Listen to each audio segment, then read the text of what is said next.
지난주에 무안에 살고 있는 친구가 저희 집을 좀 방문했습니다. 1년에 한 번 정도. 친구 아내 그리고 가족들이 함께 왔어요. 그래서 웬일인가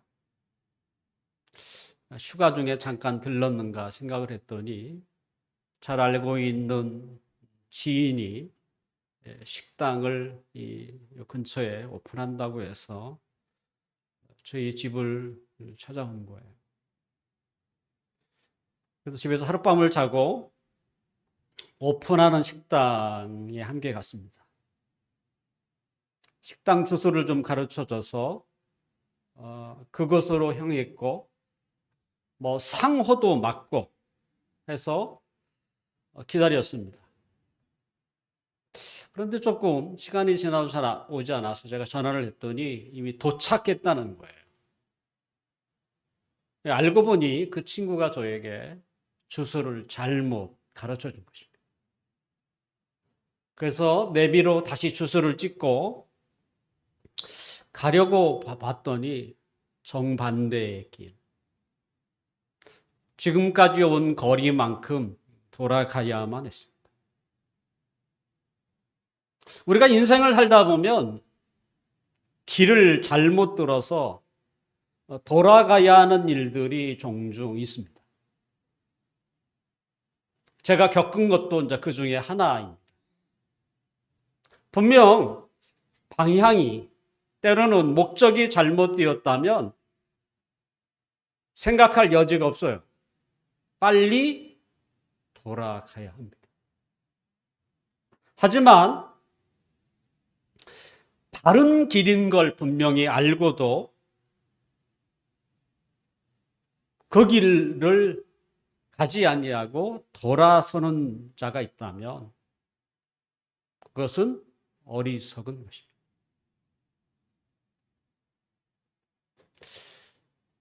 이건 누구나 아는 상식에 해당하는 말 아닙니까? 당연히 그것이 참된 길, 바른 길이라면, 목적이 분명하다면 가야 되고, 그 길이 아니라면 속히 이제 돌아가야 합니다. 그런데 어떤 사람들은 분명히 그게 우리가 가야 할 방향이고 목적인 것을 알면서도 돌아가는, 다시 말해 어리석은 행동을 하는 사람이 의외로 너무 많다는 것입니다. 사람의 성장기로 생각하면 젖을 먹던 아이가 이유식을 먹고 점차 밥을 먹고 때로는 고기를 뜯고 이렇게 하다가 다시 어린 시절로 돌아가는, 그래서 젖을 찾고 이유식을 찾는 것과 같다. 얼마나 이상하기도 하고, 혹시 그런 사람이 있다면 그런 어리석은 사람 아닙니까?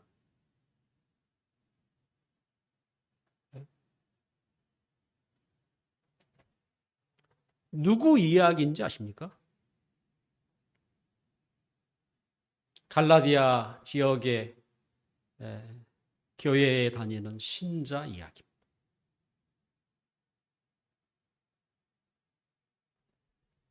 하나님을 믿지 않는 자들에게 그들은 사실은 자신이 바르게 가고 있는지 전혀 모릅니다. 실제 몰라요. 뭐가 바른 것인지도, 또 인생을 사는 목적이 어딨는지도 순간적으로 생각은 할 수 있겠지만 그 목적을 가르쳐 주는 이도 별로 없고, 그 목적을 분명히 알고 살아가는 사람도 많지 않습니다. 제가 거짓말을 하는 게 아니에요. 길을 가는 사람한테 한번 물어보세요. 인생의 목적이 뭐냐고. 당신이 지금 걸어가고 있는 게 바른 길이냐고. 그거 아는 사람, 저는 100사람 중에 한 명 있을까? 없을 것 같아요. 1000사람 중에 한 명 있을까? 그것도 없을 것 같고. 아는 사람이 그렇게 많지 않습니다.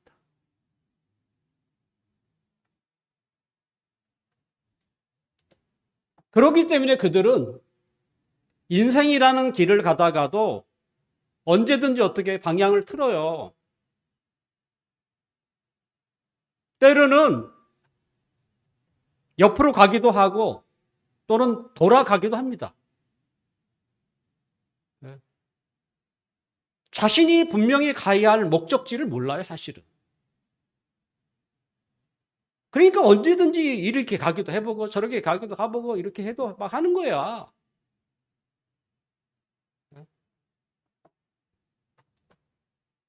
그들은 가려고 하는 목적지가 없는 사람. 목적이 분명하지 않으니까 방향을 언제든지 바꾸는 것입니다.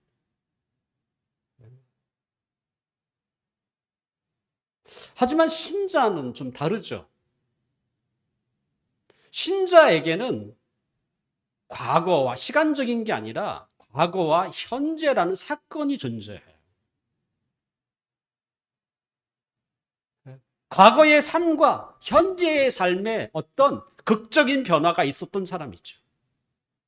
다르게 표현하면 전에는 인생을 살아가는 목적과 방향을 몰랐어요. 저도 예수님 만나기 전에 몰랐어요. 저는 뭐 다릅니까? 몰라요. 그렇게 많은 사람들이 주위에 살지만 그걸 알려주는 사람도 없고요. 아는 사람도 없어요, 사실은. 그냥 살아가는 거예요.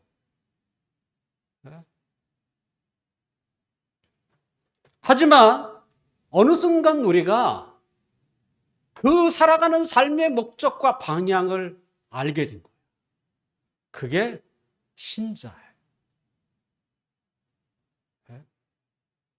그러니 어떤 사건이 우리에게 일어났던 거죠. 세상의 사람들은 그런 사건이 없습니다. 하지만 신자는 반드시 그 사건이라는 게 존재해요. 과거와 현재. 과거 우리는 어떻게 살았습니까? 오늘 8절이 요약되어 있습니다. 우리 8절 한번 읽어볼까요? 시작. 그러나 너희가 그때에는 하나님을 알지 못하여 본질상 하나님이 아닌 자들에게 종노릇하였더니. 너희가 그때 과거 이야기를 하는 거예요. 하나님을 알지 못해서. 하나님을 알지 못했다. 바울은 신자의 과거 그리고 현재를 어떤 말로 설명하냐면 아는 것과 알지 못하는 것, 그것으로 표현을 해요. 무지했다는 거예요. 알지 못했다는 얘기죠. 뭘 알지 못했는데 세상에 있는 지식이나 정보가 아니에요. 기술도 아닙니다. 신자에게 과거는 하나님을 알지 못했다. 살아가는 기술을 모르고 이런 게 아니에요. 세상이 어떻게 돌아가는지 정치가 됐든 문화가 됐든 예술이 됐든 그런 정보가 부족하다는 얘기가 제일 중요한 거죠. 하나님을 몰랐다. 하나님 실제 모르거든.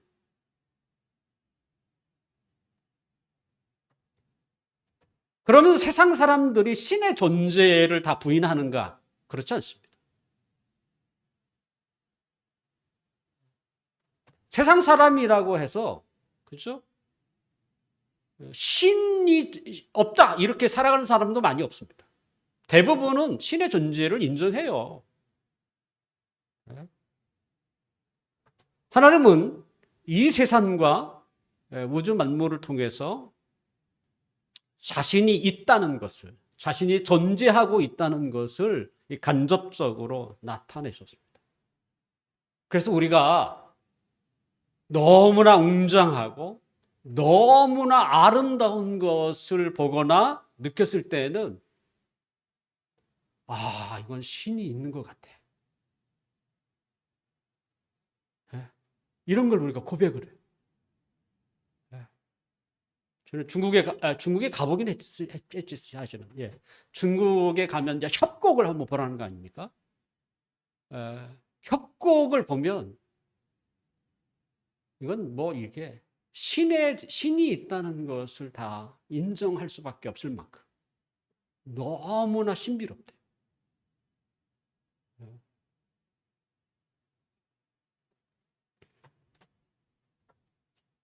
그러니까 우리가 평상시 이런 게 보는 거 말고 그 놀라운 것들을 우리가 보면 신이 있구나.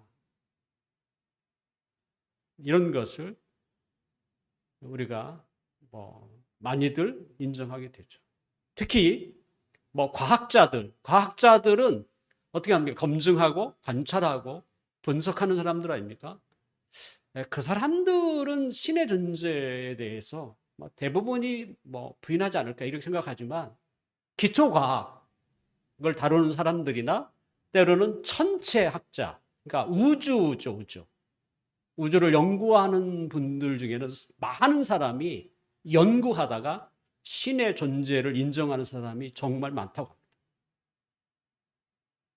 그러니까 그 우주를 연구하다가 이건 신이 아니면 불가능하다 이렇게 생각이 드나 봐요. 네. 그 아름다움 뿐만 아니라 우리가 헤아릴 수 없이 많은 별들이 어떻게 부딪히지도 않고 자전이나 공전처럼 질서대로 움직이는 이 놀라운 것을 발견하면 할수록 신이 있구나. 이것을 인정한다고 합니다.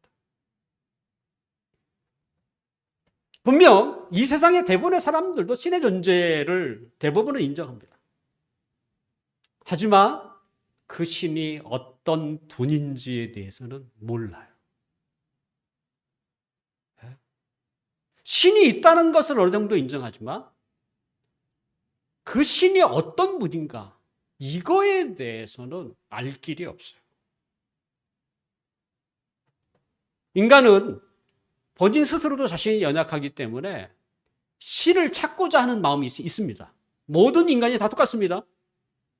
우리가 평온할 때야 신을 찾겠습니까? 하지만 자신에게 걷잡을 수 없는 일들이 일어날 때마다 자기도 모르게 신을 찾아요. 하늘이여라고 하든지 아니면 신이시여라고 하든지 이런 종교성을 인간이 가지고 있습니다. 그러니까 하나님을 알지 못하지만 어떻게 됐든 신을 의지하고 살아야 하는. 그러니까 어떻게 해요? 하나님이 아닌 것들을 섬기며 의지하며 살아가는 거예요.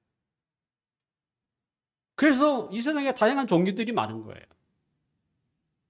어떤 사람은 돌이나 나무나 또는 해와 달. 지금 우리는 어떤 시대에 살고 있습니까? 지금까지 누려보지 못한 이런 시대에 살고 있으면서 지금도 여전히 뭐예요? 돌 앞에 돌을 의지하는 사람 있습니다. 나무 의지하는 사람 있죠? 있고요. 하물며 우리가 지금 아직 정치적으로 논란스러운 이야기입니다만 모든 사람이 대부분 알고 있는 것처럼 한 나라의 대통령도 그 어떤 주술사가 됐든 그런 분들을 의지해요. 그분이 뭐가 부족해서.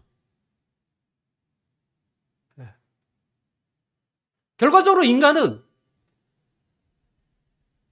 의지하고 이렇게 살아가야만 하는 존재라는 거예요. 그러니까 어떤 것이든 신을 삼으려고 하는 것이죠. 나무나 돌 이런 것뿐만 아니라 사람, 이 주술을 하는 사람도 의지하고, 또 어떤 사람에게는 뭐예요? 돈을 신처럼 모시는 사람이 있어요. 또 요즘에는 어떤 사람에게는 이념이죠. 사상이 신이 되는 사람도 있어요. 또 근래에 와서는 유튜브가 신이 돼요. 유튜브에 말하는 게 진리야. 네. 제가 보면 전문가도 아니야. 그렇다고 전문가라고 다 맞는 것도 아니에요, 사실은. 왜냐하면 전문가들이라고 다 의견이 다르거든요. 근데 그게 신이야.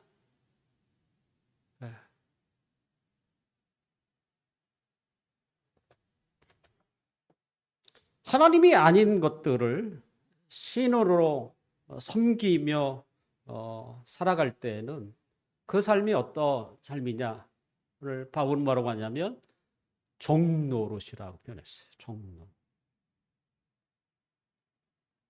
왜냐하면 그들이 모시고 있는 신이요, 인격적인 분이 아니에요. 인격적이지 않으면요, 어떻게 해요? 종처럼 그 굴레에 씌워서 살 수밖에 없어요. 그러니까 무슨 일을 자기 혼자 못해요. 그에게 물어봐야 돼.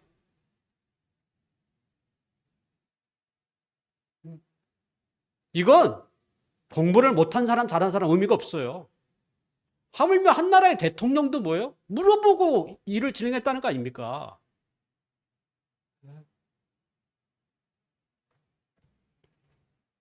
그게 뭡니까? 우리가 종 그러면, 노예 그러면 옛날 어떤 영화나 방송에서 봤던 그런 거 생각하는데 그런 건 아니고요.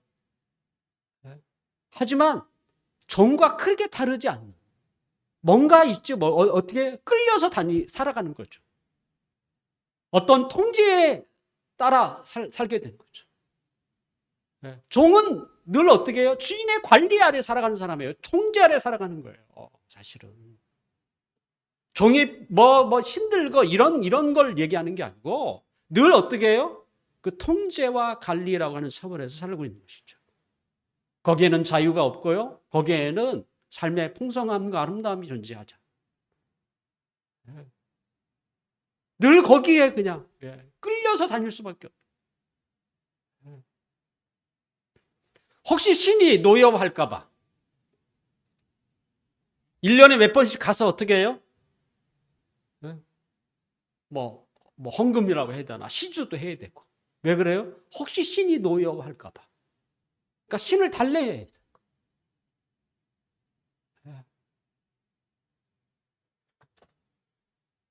지갑이나 통장에 돈이 없으면 안절부절 못하는 사람도 있습니다.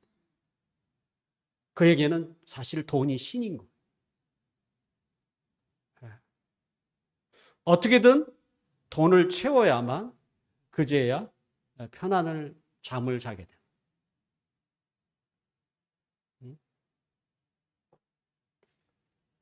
우리는 과거에 결국 하나님을 알지 못한 거죠. 그랬더니 우리의 삶이 어떻게 해요? 자연적으로 우리가 알고 있는 이런 하나님이 아닌 다른 신을 쫓아 살다 보니까 그것이 무엇이 됐든.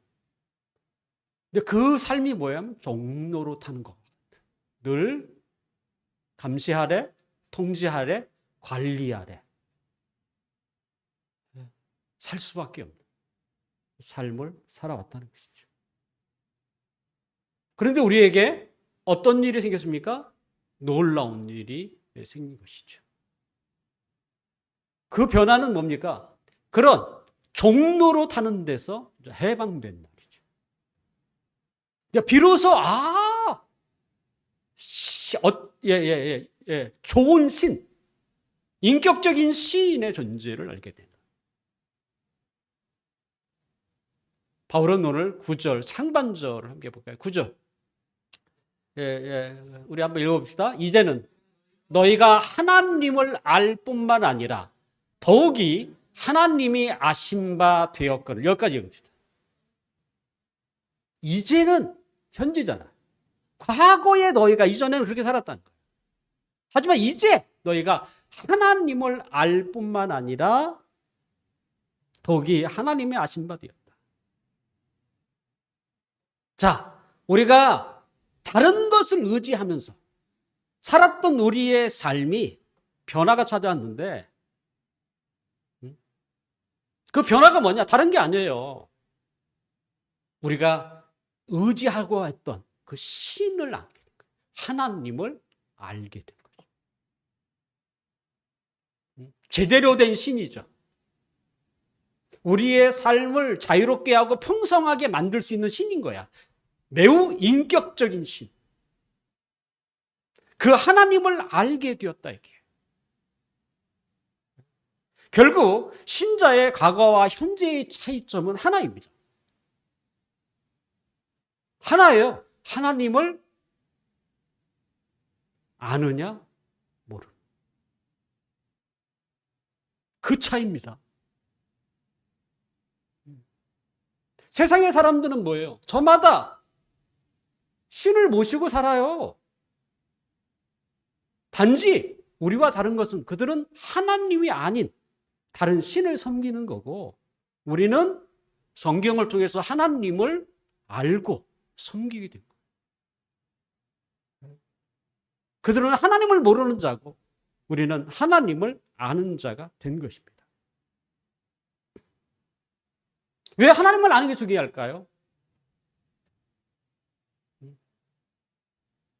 인간은 죽었다 깨어나도 자신을 온전히 알지 못합니다. 인간이 자신을 알기 위해서는 반드시 뭐예요? 하나님을 알아야 돼요. 그만큼 인간의 눈은 어두워졌다는 거예요.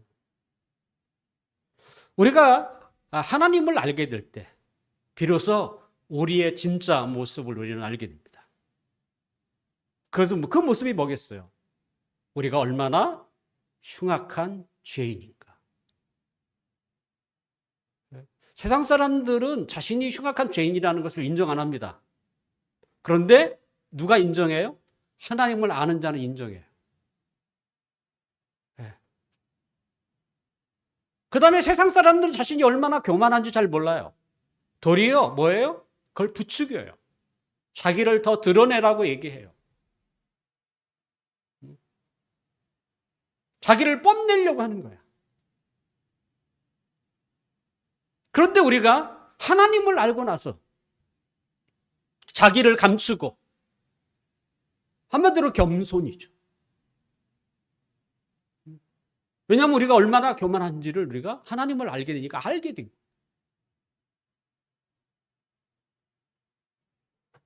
뿐만 아니라 우리는 하나님을 알면서 우리가 살아가는 삶이 얼마나 무익한지를 알게 된 거예요. 그러니까 무익하다는 거예요. 그래서 하나님을 떠난 사람, 하나님을 멀리하는 사람은 삶을 헛되게 살 수밖에 없다는 것을 알게 된 거예요. 어떻게 알았겠어요? 하나님을 알게 되니까 알게 된 거예요.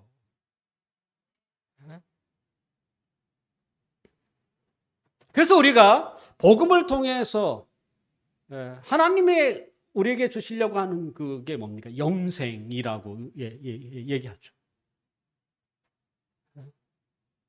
그런데 그 영생이 과연 뭐냐? 라고 할 때 성경은 너무 단순하게 이렇게 얘기해요. 하나님과 그의 아들을 아는 것이라 이렇게 얘기해요.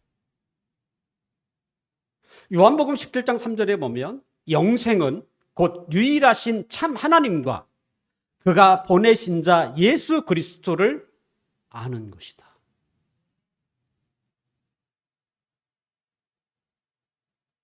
영생은 그죠? 거창한 데서부터 출발하는 게 아니에요. 사실 하나님을 아느냐. 이거의 문제지. 예. 그러면 자신이 누군지를 알고 자신의 삶이 어디로 흘러가는지 알고 예. 그래서 자신의 존재를 느끼고 자신이 살아가는 삶의 방향과 목적을 바꾸는 거잖아요. 예. 그 출발점은 어디에 있어요? 하나님을 아느냐 알지 못하느냐에 있었다는 거예요. 그게 영생이 시작점이에요, 사실은. 결국 하나님을 알지 못하고는 우리는 결코 이 풍성한 삶이라고 하는 이 영생을 소유할 수 그리고 누릴 수도 없습니다. 단지 천국에 못 가는 건 당연한 이야기고 영생이라는 그 선물 안에 천국도 들어가 있습니다. 하나님을 아느냐 알지 못하느냐의 문제라니까요.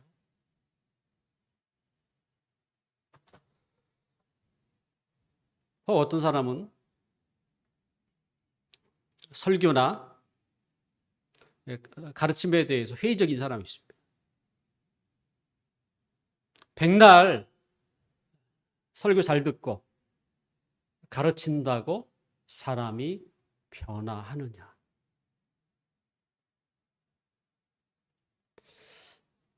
그러면 저는 이렇게 반문하고 싶어요. 그럼 사람이 어떻게 변합니까? 하나님의 말씀을 빼놓고 하나님을 아는 것 빼놓고 그러면 사람이 뭘로 변하는데? 그 비결을 좀 가르쳐달라.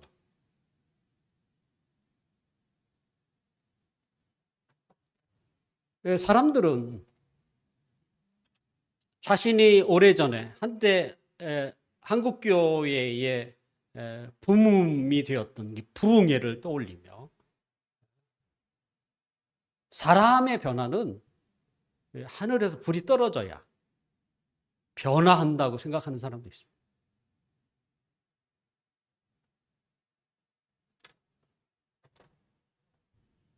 아마 대부분의 사람들은 그런 추억을 가지고 그렇게 얘기하겠죠. 근데 제가 보니까 잠깐 변화한 것처럼 보일 뿐이지 온전하고 성숙한 모습으로 변화가 잘 안 되더라고요.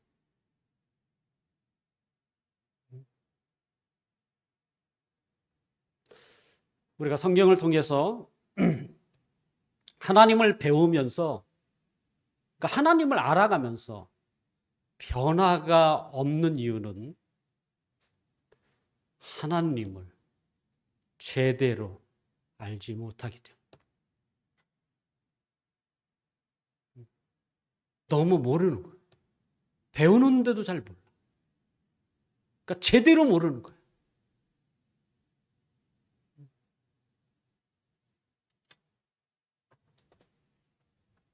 하나님을 바로 알지 못하기 때문에 그분을 믿지를 못해요. 믿지 못하면 변화도 없어요.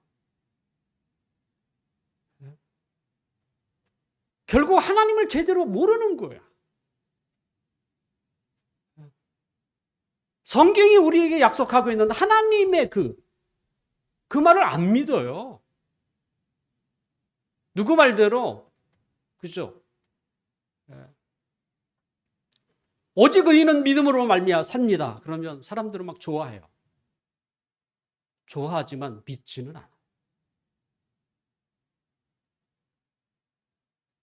믿지 않는다니까요. 왜냐하면 실제 삶에서 믿음으로 승부 걸자. 그 말을 좋아하는 것과 사는 건 다른 이야기예요.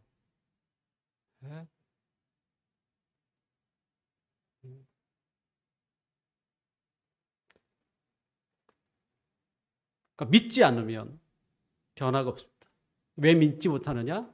하나님을 너무 모르는.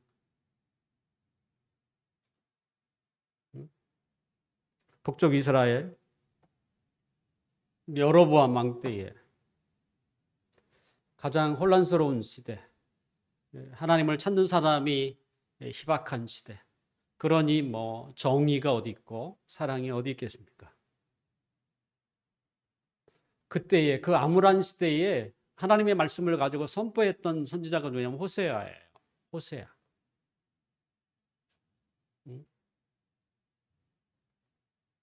그래서 그 시대를 성경은 하나님은 음란한 시대라고 표현하는데요. 이런 시대에 이런 시대를 바꿀 수 있는 해결책은 뭘까? 호세아는 이렇게 얘기합니다. 호세아 6장 3절에 보니까 그러므로 우리가 여호와를 알자. 힘써 여호와를 알자. 이거예요.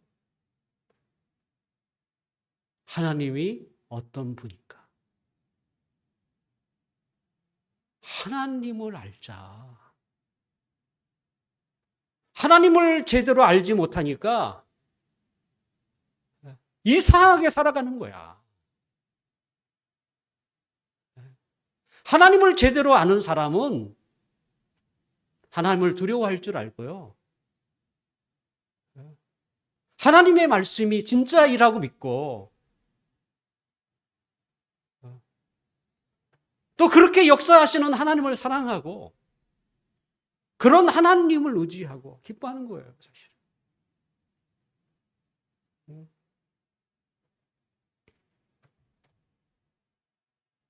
그래서 우리는 사람이 무엇으로 변화하는가?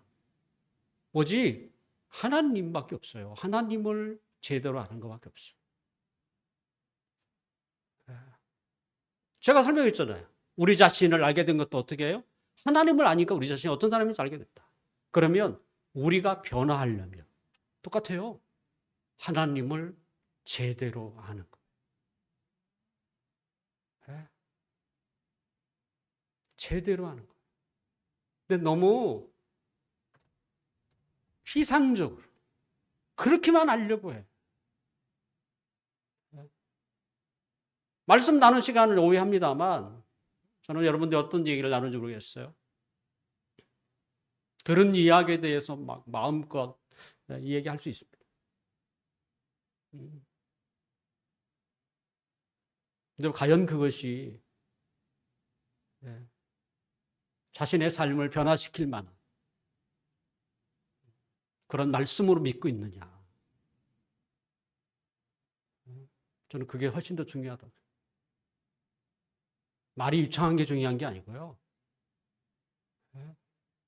진짜 믿어야죠.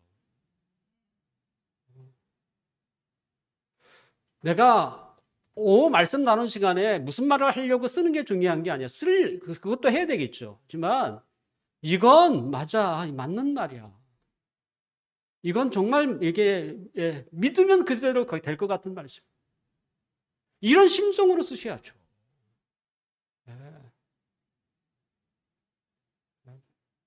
말씀 듣고 말 못하는 사람이 몇 명이나 되겠어. 다 얘기하죠. 하지만 그들이 과연 그 말씀을 얼마나 지켜낼 수 있느냐. 정말 그 말씀을 믿고 있느냐. 그런 사람은 과연 몇 명이나 될까.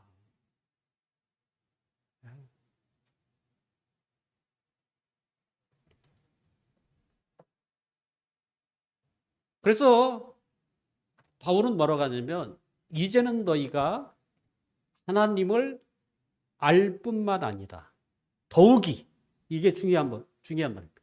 하나님이 아신 바 되었거늘. 이게 굉장히 중요합니다.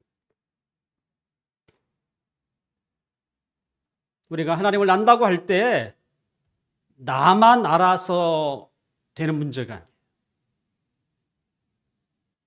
나만 아는 것은 어떻게 아는 거냐면 지식적으로 머리로만 아는 것입니다.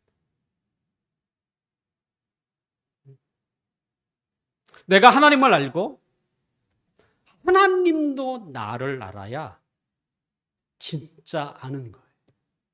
이게. 그래서 이것을 관계적 지식, 때로는 교통, 소통한다. 그런 지식이에요. 성경은 머리에 쌓은 지식이 아니에요. 하나님과 관계를 맺어가는, 하나님을 믿는 거죠. 하나님을 믿는 그 지식인 거야.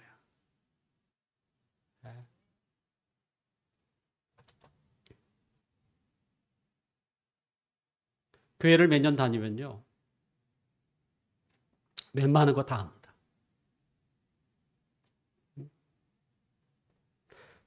한때 교회를 열심히 다니다가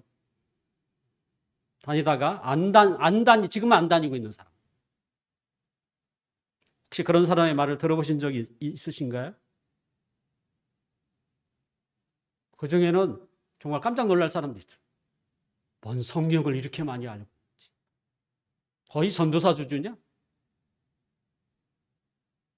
그런데 뭐예요? 교회를 안 다녀요.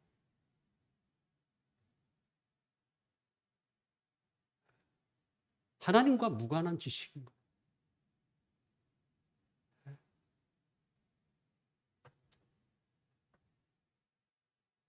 머리로만 쌓는 지식은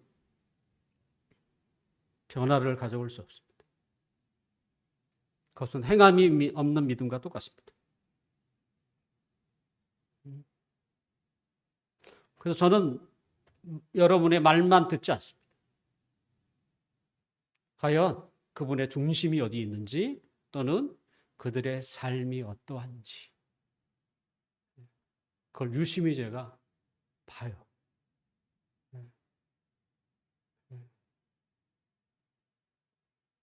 말을 유창하게 한다고 해서 저는 곧이곧대로 이렇게 이 사람은 믿음이 좋은 사람이네 이렇게 쉽게 판단하지는 않습니다.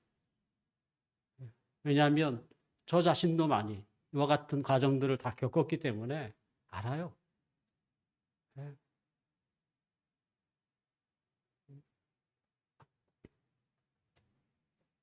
신앙의 수준은 얼마나 많은 지식을 가지고 있느냐, 있지 않느냐의 문제가 있습니다. 내가 하나님을 아는 것만큼 하나님이 나를 얼마나 아느냐에 있습니다. 마태복음 7장에는 충격적인 예수님의 이야기가 소개되어 있습니다.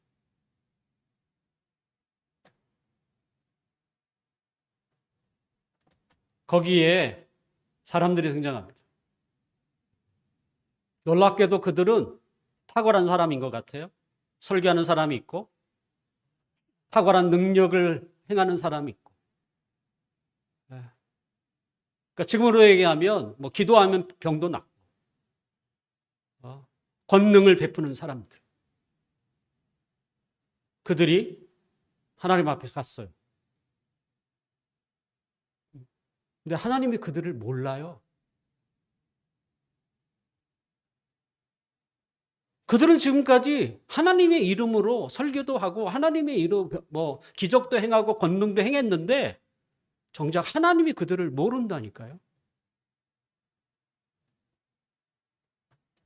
예수님이 하신 말씀입니다. 충격 아닙니까? 하나님은 얘기하죠. 나는 너희를 도무지 알지 못한다. 내가 하나님을 이 정도 압니다. 이거보다 더 중요한 게 뭡니까? 하나님도 나를 아느냐예요. 우리가 백날 머리로나 지식적으로나 하나님에 대해서 백날 아는 것은 하나님이 인정 안 해요. 하나님과 아무 상관이 없어요. 알면 뭐예요? 믿지 않은데. 알면 뭐예요? 행하지 않는데. 하나님과 무슨 관계가 있습니까? 그러니까 하나님을 모른다고 하는 거예요. 그래서 네가 나를 믿은 적이 있었느냐? 나에 대해서 많이 알고는 있지만 정작 나를 믿은 적이 있었느냐? 하나님에 대해서 누가 제일 많이 알겠습니까? 하나님에 대해서 가장 많이 아는 사람은요, 마귀입니다. 마귀야. 하지만 마귀는 하나님을 믿지 않아요.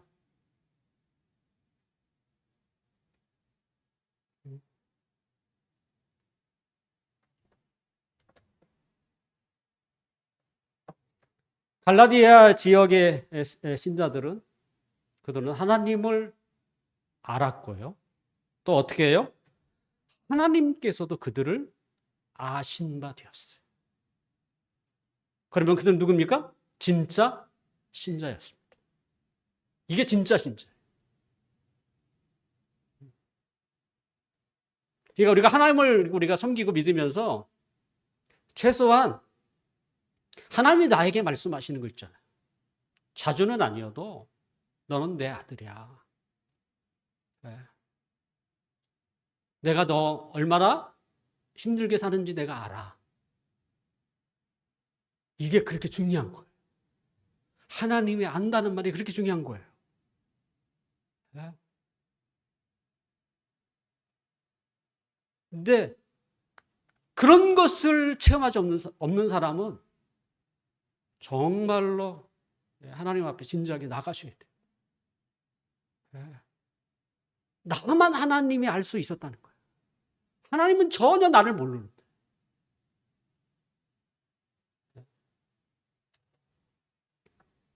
여러분은 어떤가요?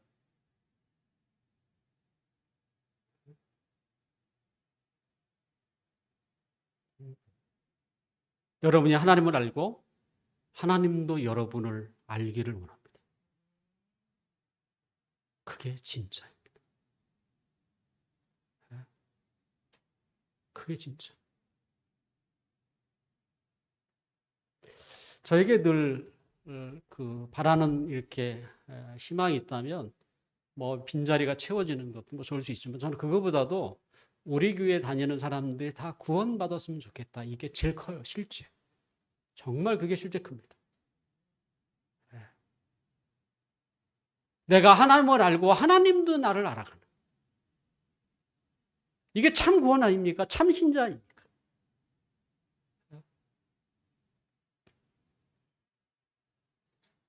바라옵기는 나도 하나님을 알고 하나님도 나를 아는. 진짜 신자, 진짜 성도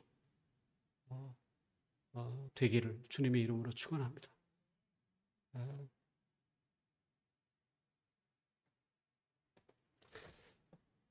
갈라디아 지역의 성도들은 가짜가 아니었습니다. 진짜였습니다. 하나님도 알고 하나님도 그들을 아신 바 되었다. 그런데 어떻게 되었는지 아십니까?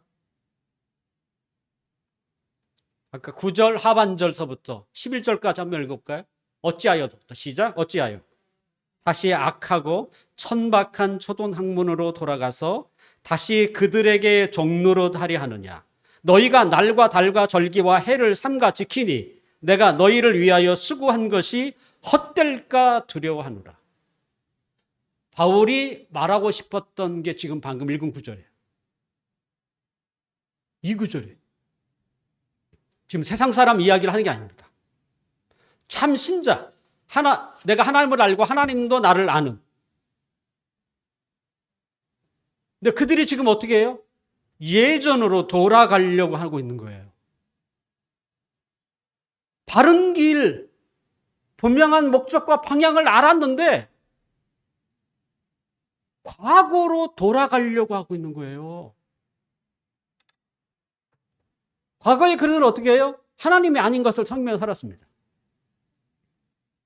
그리고 매여 살았습니다. 관리 아래, 통제 아래 살았습니다. 이제 그들은 하나님을 알았어요. 근데 이들이 어떻게 해요? 과거로 돌아가려고 하고 있어요. 이 말은 뭐냐면 하나님을 떠났다는 의미가 아니에요. 하나님을 믿고 있지만 그들의 생활 패턴이 예전으로 돌아가려고 하는 거예요. 바울은 그 모습을 악하고 천박한 초동학문으로 표현했습니다. 삶을 풍성하게 만들 수 없는 이 약하고 또 행복하지 않는 이 미신적인 삶으로 돌아가려고 하는 것이죠.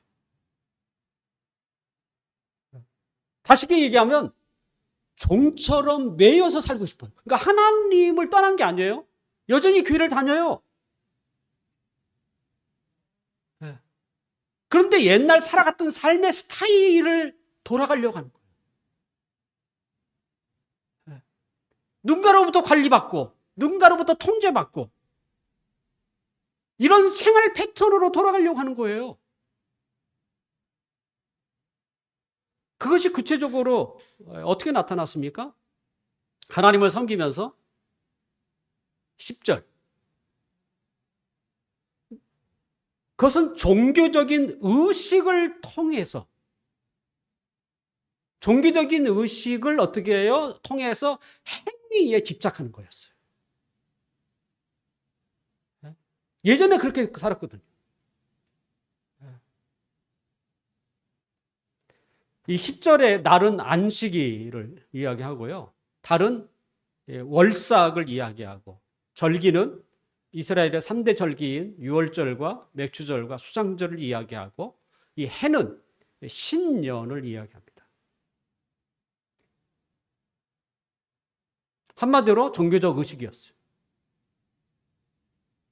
그래서 이것을 지키느냐에 따라서 잘 지키느냐에 따라서 하나님이 주시는 복이 여기에 달려있다고 생각. 자꾸 어떻게 행위로 다시 돌아가요. 그래서 어떻게 해요? 잘 지키느냐 지키지 않느냐를 이렇게 누군가가 관리하고 통제하고 거기에 수준이 돼야 복을 받는 것처럼. 그게 뭐예요? 예전에 종 노릇과 비슷한 거예요. 아침에 일어나서 주인이 얘기 안 하면 종은 가만히 있어. 오늘 이러이러한 일을 해. 관리해야 움직이는 사람. 통제해야 움직이는 사람. 그들에게 자발적인 모습은 없어요. 왜? 종이니까.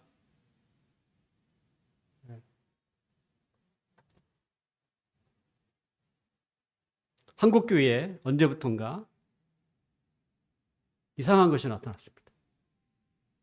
그 일천번제 그리고 월삭이라는 거예요. 전 세계에 있지도 않는, 전 세계 교회에 있지도 않는 일천번제를 만든 위대한 한국교회.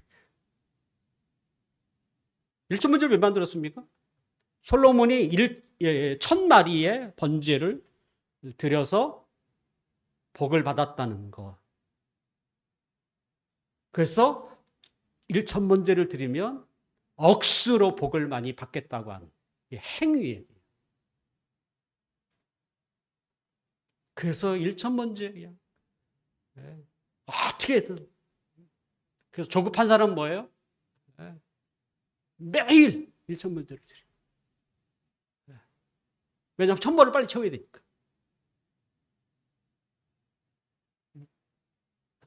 이 월삭은 매월 첫 주에 드리는 헌금입니다. 구약에도 월삭이라는 게 소개되어 있습니다. 근데 왜 이게 한국에 누가 만들어서 들어왔는지 모르겠어요.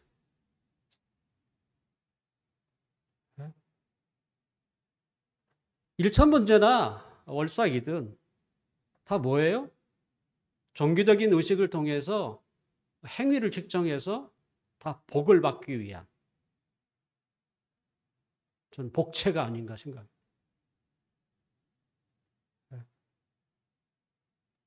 다 옛날로 돌아가는 거죠. 그와 같은 것들은 믿음보다는 행위를 통해서 복을 얻어내려고 하는 시도인 거죠. 저는 교회가 그것을 시도하고 있는 것은 참 왜 그럴까?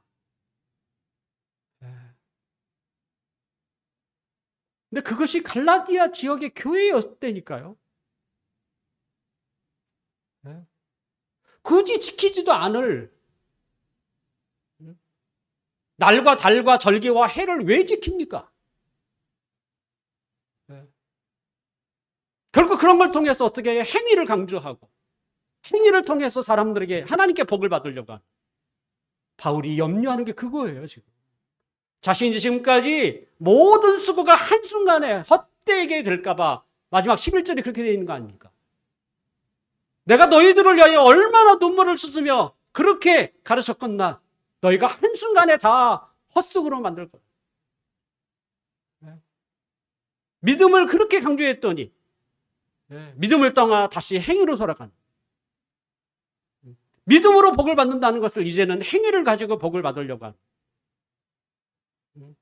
교회가 그걸 더 부채질해서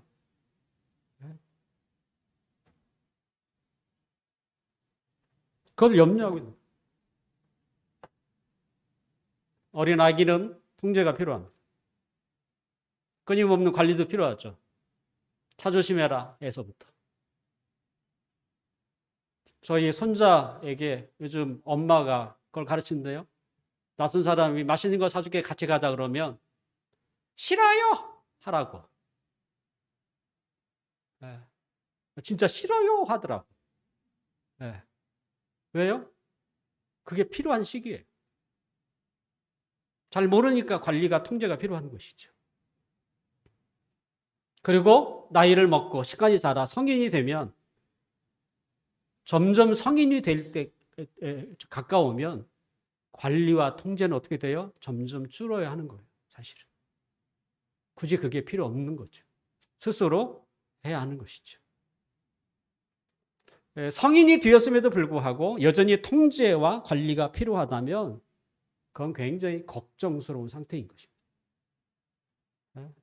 다 큰 자식에게 여전히 잔소리하는 또 해야 한다면 그것은 부모나 자식 다 문제인 것이죠.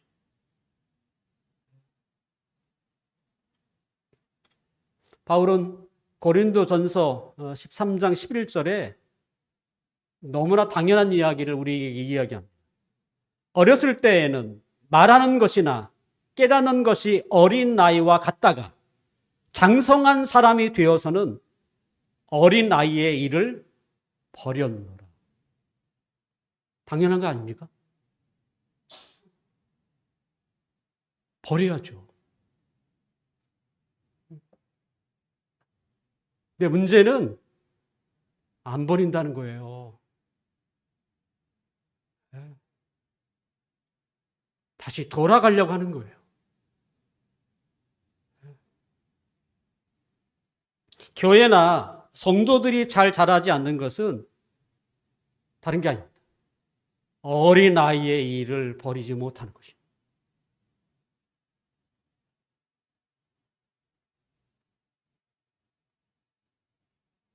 여전히 그때가 좋았지. 그때는 우리 눈에 방언도 하고 막 놀라운 일들도 많이 일어났었지. 때로는 정말 교회밖에 모를 정도로 열심이었지 그때.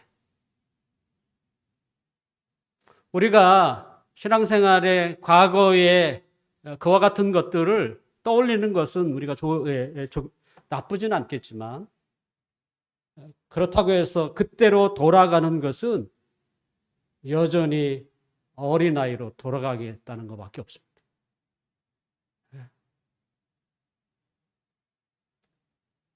10년, 20년, 30년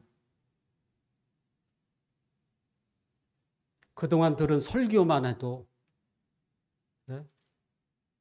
얼마나 많이 들었겠습니까? 아마 머리에 딱지가 생길 정도로 들었을 거예요. 한 달에 조금씩 움직여도 변화해도 10년이나 20년이면 얼마나 성숙하겠습니까?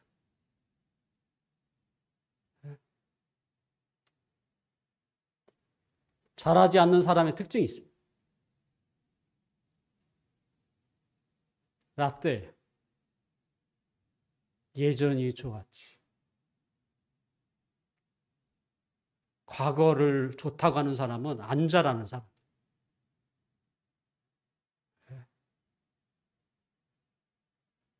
성도들 중에도 얼마나 많은지 모릅니다.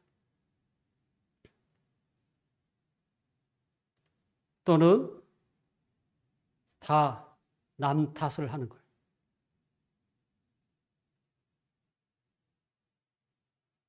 성숙하지 못한 사람은 자신의 책임을 다 다른 사람에게 뒤집어 씌웁니다.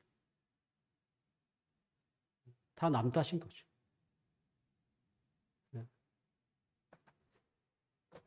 만일 그와 같은 사람들이 많은 교회는 잘 성숙하지 않는 교회가 되는 것입니다.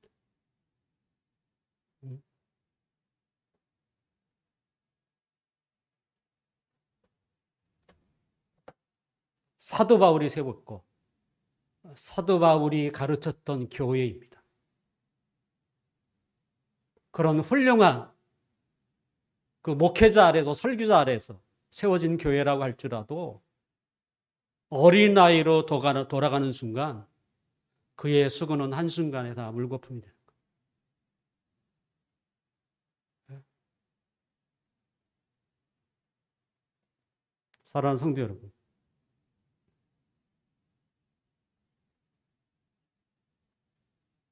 우리는 어린아이 시절과 성인의 시기를 구분할 줄 알아야 돼요.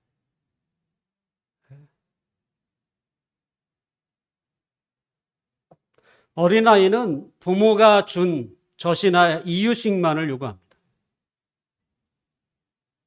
하지만 그 아이가 장성하면 젖과 이유식을 준 부모를 사랑해요. 달라진 것입니다. 신앙의 성숙은 하나님이 주신 것보다는 그분을 더 사랑하는 것이죠. 하나님이 좋은 거예요. 그분이 나에게 주든 안 거든 상관없이 그분이 너무 좋은 거예요.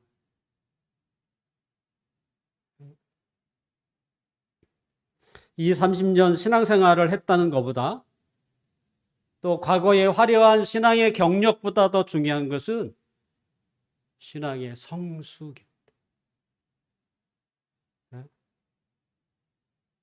언제까지 관리와 통제가 필요할까요? 그것은 어린아이 시절로 돌아가려고 하는 거예요.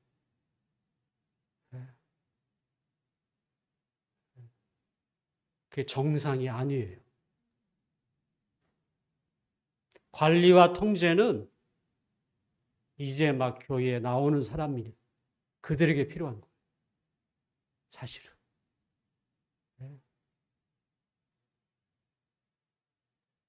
바울이 염려했던 교회는 갈라디아 지역의 교회만이 아니라고 저는 생각합니다. 우리도 언제든지 그런 함정에 쉽게 빠질 수 있다. 그래서 더 이상 자라나지 못하고 그 어린아이 시절에 만족하고 살아갈 수밖에 없어요. 그래서 진정한 자유와 하나님이 주시는 그 풍성함의 그 가치를 모르고 살아요. 그리고 하나님이 어떤 분인지를 제대로 느끼지 못하고 살아가는 거죠.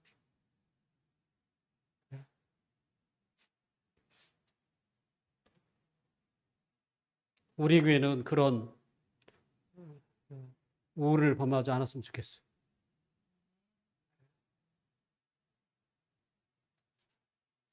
그래서 모든 성도들이 그 단계별로 적절히 성장해 갔어요. 이제 하나님을 알 뿐만 아니라 하나님의 아신 바를 삶에서 느끼고 그리고 하나님 알아가는 것에 힘써서 그 신앙과 믿음이 더욱더 자라서 그 모습 속에서 천사의 모습이 보이고 또 주님의 그 모습이 비춰지는, 그래서 마침내 하나님의 영광을 받으시는 그 아름답고 귀한 교회가 되기를 주님의 이름으로 축원합니다. 기도하겠습니다. 아버지 하나님,